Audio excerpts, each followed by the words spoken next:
Diary of a common man के छठे episode में मैं सलीम ललानी आप सबको खुशामदीद कहता हूं। इससे पहले कि हम आज का ये एपिसोड शुरू करें, मैं सबसे पहले एक माजरत चाहता हूं आपसे कि ये एपिसोड लेट हुआ है और काफ़ी ईमेल्स शिकायत के आए हैं कि ये एपिसोड मैंने क्यों लेट किया है, तो उसके लिए माजरत। दूसरा कि शुक्रिया कि आपका सपोर्ट बहुत ज़्यादा रहा है, उर्दू सीरीज़ को इंग्लिश सीरीज़ से भी ज़्यादा मिला है, उसके लिए बहुत शुक्रिया। और ये सपोर्ट देने वालों में हर किस्म के लोग हैं, तो आप सबको शुक्रिया।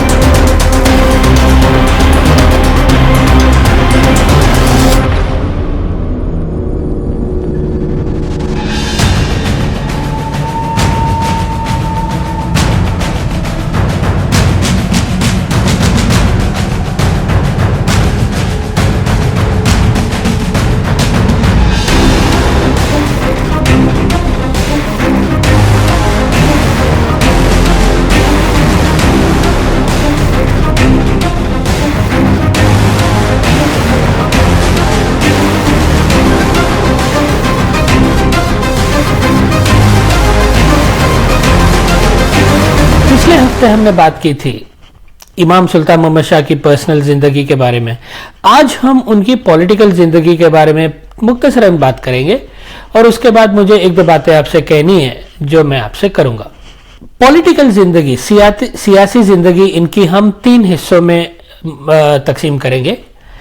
एक तो यूरोप जाने से पहले, आपको मालूम है वो 20 साल की उम्र में यूरोप गए थे और उसके बाद में वो ब्रिटिश के स्पाई बन जाते हैं, जासूस बन जाते हैं।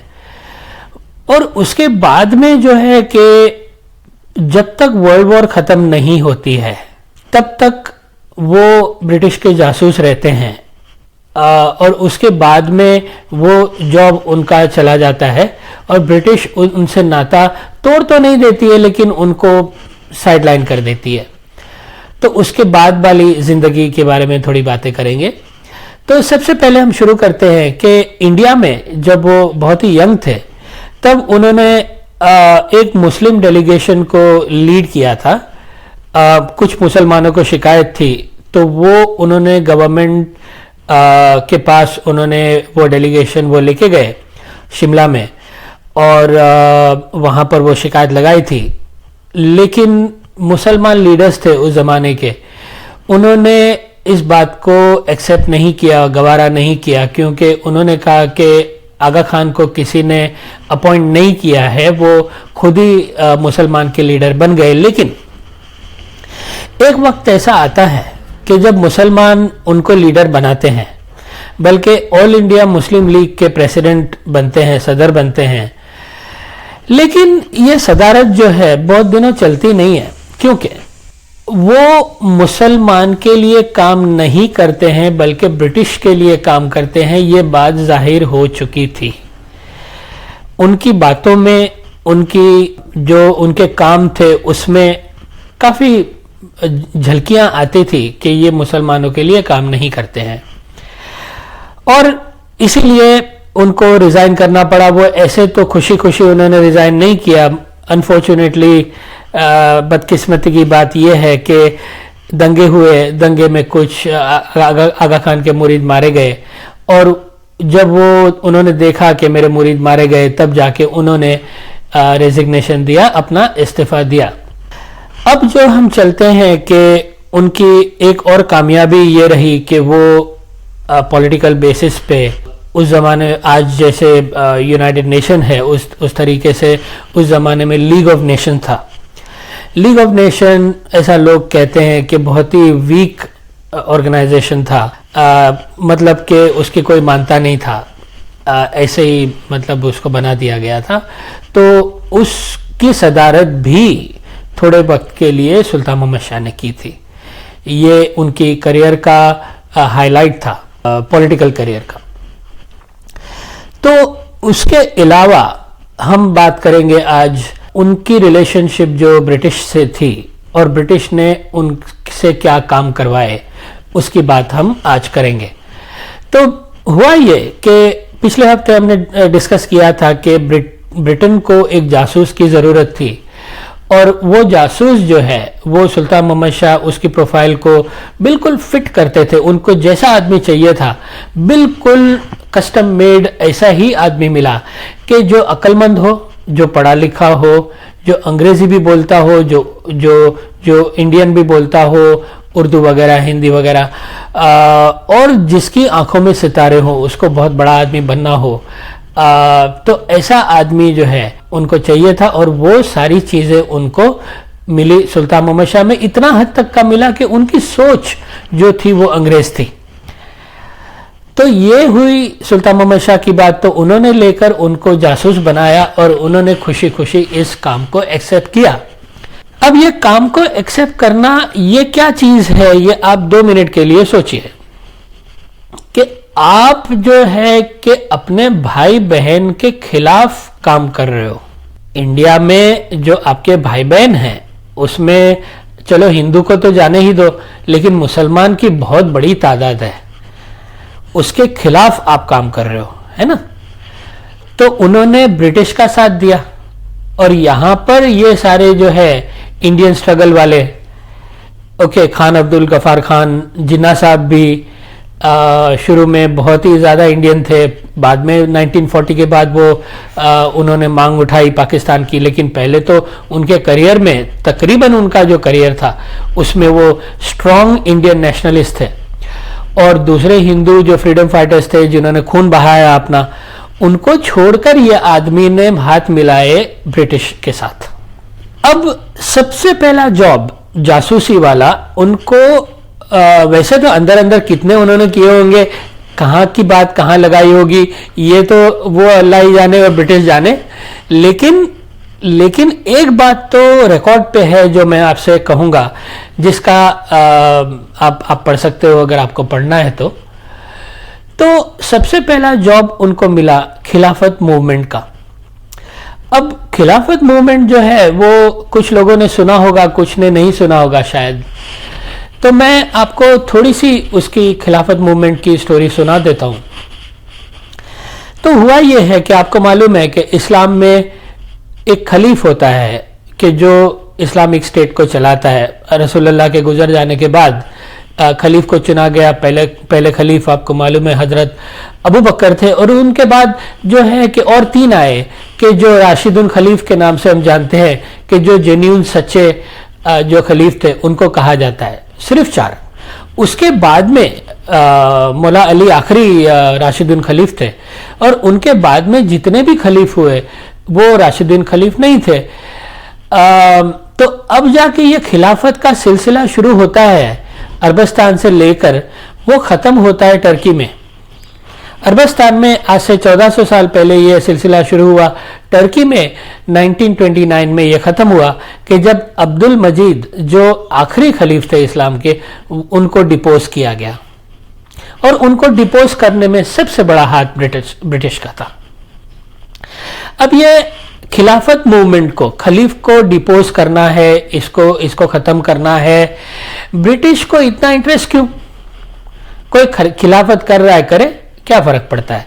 उनके राज में, उनकी कॉलोनियल हिस्ट्री में कितने सालों, 200-300 सालों से खिलाफत तो चल ही रही थी ना, जब से उन्होंने कॉलोनी शुरू की थी 300 साल 400 साल से। तो उनको अब क्या तकलीफ हो गई भाई खलीफ से? मैं आपको कहानी सुनाता हूं। बात आ गई वर्ल्ड वॉर की। वर्ल्ड वॉर के अंदर इनको जो है कि इंडियन आर्मी की बहुत ज़रूरत थी। इंडियन आर्मी में मुसलमान बहुत ज़्यादा थे। अब हुआ ये कि टर्की ने लेकर वर्ल्ड वॉर में ब्रिटिश का साथ नहीं दिया, उसके दुश्मन का साथ दिया, जर्मनी का साथ दिया। शुरू में टर्की बड़ा कंफ्यूज था कि ये किसको दे, ब्रिटेन वाले को साथ दे। आपको मालूम है वर्ल्ड वॉर में ब्रिटेन, रशिया और फ्रांस साथ में एक गैंग में थे, और फिर अमेरिका बाद में ज्वाइन हुआ। लेकिन उनके सामने जो है जर्मनी, इटली, प्रशिया और कुछ ममालिक और भी थे कि जिन्होंने हिटलर का साथ दिया। अब टर्की ने लेकर हिटलर का साथ दिया ये सोचकर, जब कंफ्यूजन था कहाँ जाऊं मैं, यहाँ जाऊं वहाँ जाऊं, एंड में ये सोचा कि यार टर्की जो जर्मनी का जो चांसलर था वो कुछ सालों पहले आया था टर्की और उसने काफी दोस्ती की थी टर्की के साथ, तो हमको टर्की के साथ जाना चाहिए। और ये बात जो है कि ब्रिटेन को गवारा नहीं हुई, क्योंकि अगर अब्दुल मजीद जो खलीफ है वो अगर बोल देता है इस मुसलमानों को कि भाई लड़ना नहीं, ब्रिटेन के साथ नहीं, उनका साथ नहीं देना वर्ल्ड वॉर में, तो फिर तो ब्रिटेन हार जाएगा वर्ल्ड वॉर। ये तकलीफ हो गई ब्रिटेन को, और इसीलिए जो है कि इन्होंने अब भेजा सुल्तान मोहम्मद शाह को इंडिया। इंडिया जाके सुल्तान मोहम्मद शाह को बोला कि भाई आप जो है कि खलीफ के अगेंस्ट में बात करो और जो है कि हमारे साथ में बात करो, और उन्होंने वही किया। इंडिया की स्पीचेस आप पढ़ लो, उसमें सुल्तान मोहम्मद शाह ने ये साफ साफ कहा कि खलीफ कोई खलीफ नहीं रहा है, उसकी कोई सुनता नहीं है, हम ब्रिटिश के ज़माने में हैं, ब्रिटिश हमारा माई बाप है, आज उनकी गवर्नमेंट है, तो हमको ब्रिटिश का साथ देना चाहिए। ये उन्होंने पब्लिकली काम किया एज अ जासूस, और ये मुसलमानों को बिल्कुल भी गवारा नहीं हुआ कि खिलाफत मूवमेंट में सुल्तान मोहम्मद शाह ने ये रोल अदा किया। तो अब जाकर ये ऐसे काम वो करते रहे ब्रिटिश के लिए, और काफ़ी माल जमा किया उन्होंने। और माल तो चलो उन्होंने सिर्फ ब्रिटिश की आमदनी नहीं, बल्कि उन्होंने जो है कि ये जो उनके मुरीद थे उनसे बहुत ज़्यादा पैसे उन्होंने लूटे। किस तरह लूटे वो हम आइंदा बात करेंगे, लेकिन बहुत ज़्यादा उन्होंने लूटे और आज भी लूटे जा रहे हैं। तो अब जो है कि ब्रिटिश की आमदनी, मुरीदों की आमदनी, अपने खुद के इन्वेस्टमेंट्स की आमदनी, एक पॉलिटिशियन के तौर पे लीग ऑफ नेशंस, ये वो सब मिलवा के उनके पास काफ़ी पैसे हो गए, और माना ये जाने लगा कि वो दुनिया में सबसे ज़्यादा या वन ऑफ द रिचेस्ट, जिसको बोलते हैं कि अमीर लोगों में से उनका शुमार होता था। तो अब हम ब्रिटिश वाली कहानी को वापस ये देखते हैं कि ब्रिटिश उनका काम तब तक करवाता है जब तक इंडिया फ्री नहीं हो जाता है, उसके बाद में उनका कोई काम नहीं रहता है। उनको एक मुलाजिम की तरह रखा गया, ओके, और उन्होंने वो मुलाजमत की, उनको अच्छे पैसे मिले, गद्दारी की मुसलमानों के साथ, इंडियनों के साथ, सब कुछ हुआ। लेकिन जब इंडिया फ्री हो गया, दो टुकड़े हो गए एक माँ के, तब जाकर उनकी जरूरत नहीं रही, तो उन्होंने उनका छोड़ दिया साथ। इसका सबूत क्या है? उसका सबूत खुद सुल्तान मोहम्मद शाह ने अपनी किताब में लिखा है। ब्रिटिश के खिलाफ उन्होंने एक शिकायत लगाई है, आप पढ़ लेना कभी मेमोइर्स में। तो वाकया ये हो गया कि ज़ांज़ीबार में उनके मुरीदों का झगड़ा हो गया कुछ गवर्नमेंट ऑफिशियल के साथ, एक कब्रिस्तान को लेकर, इस्माइली कब्रिस्तान को लेकर। तो वो झगड़ा जो है वो प्रॉब्लम सुलझ नहीं रहा था, तो उन्होंने मौला से, सुल्तान मोहम्मद शाह से शिकायत लगाई कि भाई ये जो हमारे से ये हल नहीं हो रहा है, आप तो पूरी ज़िंदगी जो है कि ब्रिटिश के मुलाजिम रहे हो, तो आपकी तो बात सुनेंगे। तो उन्होंने लेटर लिखा ब्रिटिश गवर्नमेंट को, और ब्रिटिश गवर्नमेंट ने साफ उनको मना कर दिया कि आपको मदद नहीं करेंगे, आपको जो भी बात करनी है आप जो है लोकल ऑफिशियल्स जो है उनके साथ कोऑपरेट करो। तो अपनी किताब में ये लिखते हैं कि जब तक मेरी ज़रूरत थी, ये पूरी दुनिया देखेगी, उन्होंने ये लिखा है कि पूरी दुनिया ये देखेगी आगा खान का केस, कि जब तक उनको ज़रूरत थी तब उन्होंने जो है आगा खान को इस्तेमाल किया, और जब अब ज़रूरत नहीं है तो फिर उसको निकाल के फेंक दिया। लेकिन फिर भी मैं तो ब्रिटिश का वो हूँ, लॉयल हूँ। अब मेरी जो है लॉयल्टी सिर्फ उन्हीं के लिए है। एनीवे, तो ये हो गई ब्रिटिश वाली कहानी, यहां पर खत्म हो जाती है।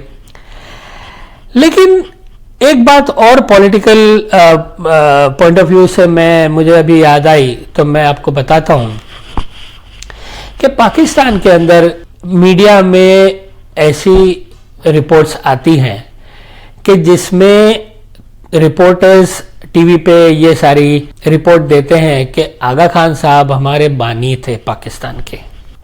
पाकिस्तान की सबसे पहले आइडिया किसके दिल में आई बताओ? आगा खान के दिल में नहीं। आगा खान तभी पैदा भी नहीं हुए थे। ये बात है 19वीं सेंचुरी की, कि जब सर सैयद अहमद खान के दिमाग में, उनके दिल में ये बात आई थी। पाकिस्तान तब बना था 19वीं सेंचुरी में, 1947 में नहीं, 20वीं सेंचुरी में नहीं बना था, 100 साल पहले बन चुका था।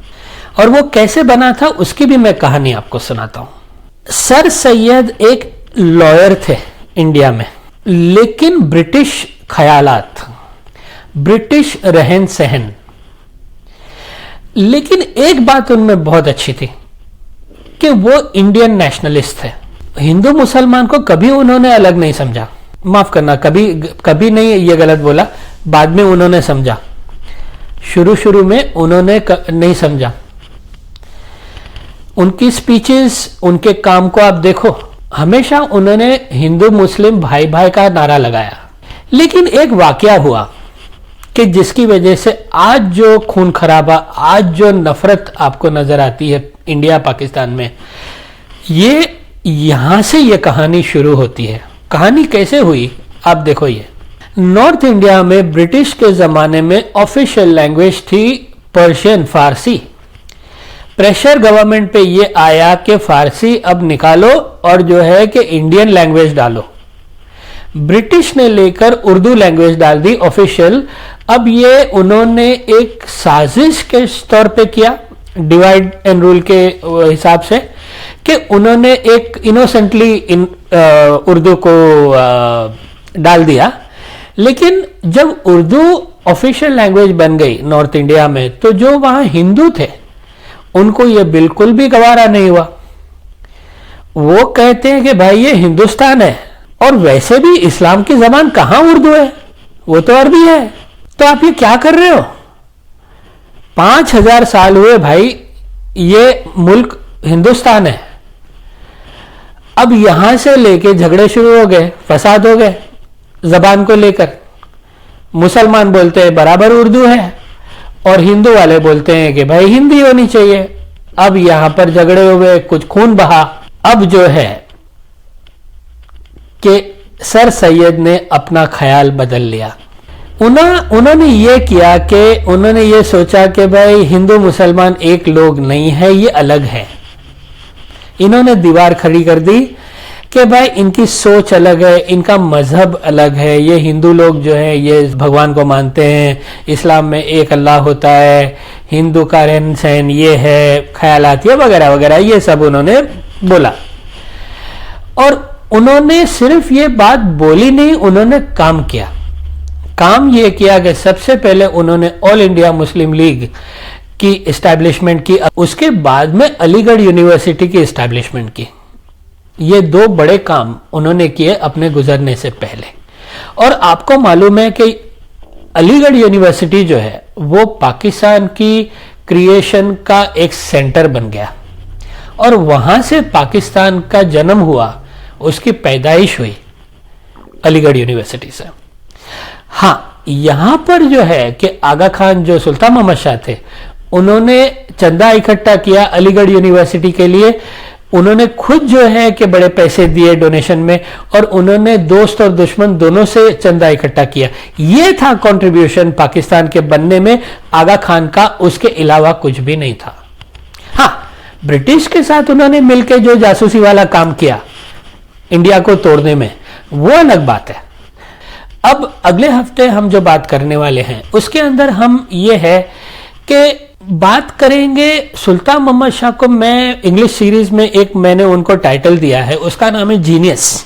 जीनियस एक बहुत ही ज्यादा ज़हीन आदमी जो होता है, बहुत ही ज्यादा अक्लमंद होता है, above average, extra ordinarily intellectual person is a genius. और वो थे सुल्तान मोहम्मद शाह। क्यों?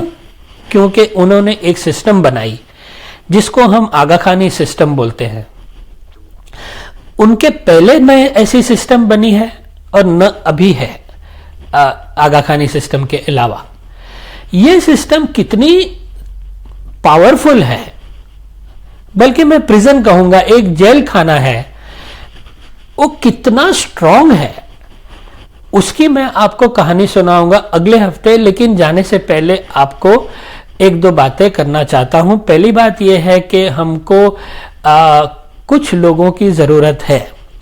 सबसे पहले तो जो है कि हमको एक कैंपेन मैनेजर की ज़रूरत है। एक कैंपेन करना है कि जिसके अंदर काफ़ी काम है वो कैंपेन में, तो वो कैंपेन मैनेजर की ज़रूरत है। दूसरा कि हमको एक वेबसाइट मैनेजर की भी ज़रूरत है। आपने देखा होगा कि मेरी वेबसाइट जो है कि उसके ऊपर कोई ख्याल नहीं दिया गया है, तो एक वेबसाइट मैनेजर की भी ज़रूरत है।